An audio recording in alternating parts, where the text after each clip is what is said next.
दरगाह फैज़िलाही को लेकर के इस वक्त की एक अपडेट आप लोगों के साथ साझा करना चाहता हूं।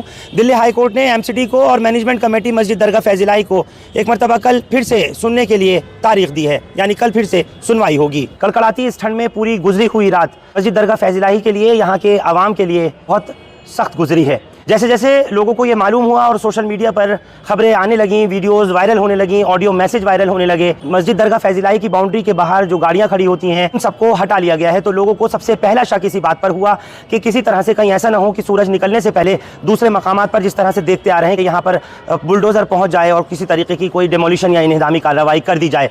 ये मैसेज जैसे ही वायरल हुआ तो उसके बाद लोगों के अंदर बेचैनी बहुत ज़्यादा पैदा हुई। बहुत सारे लोग कल एक मरतबा फिर जामा मस्जिद पहुँचे और वहाँ शाही इमाम सैयद अहमद बुखारी के पास गए। रात ही लोग जाकर के सैयद अहमद बुखारी को मस्जिद दरगाह फैज़िलाही लेकर के आए।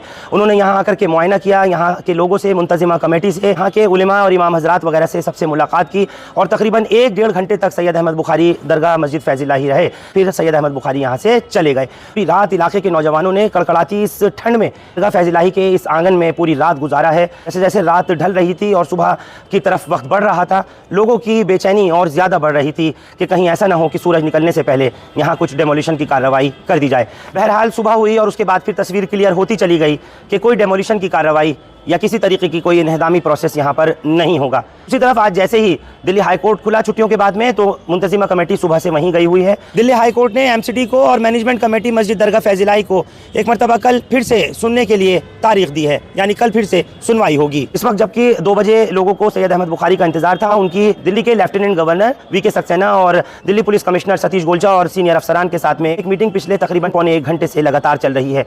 पुलिस के सीनियर अफसरान, जिसमें ज्वाइंट कमिश्नर हो या सेंट्रल डिस्ट्रिक्ट डीसीपी हो, लगातार लोगों से यही अपील कर रहे हैं कि आप लोग किसी तरह की अफवाह में, लोगों के र्यूमर्स में नहीं आए और ना ही उसके ऊपर ध्यान और तवज्जो दें। पुलिस बार बार इस बात को अपील कर रही है, कह रही है कि किसी तरीके से लोगों को भ्रमित ना हो।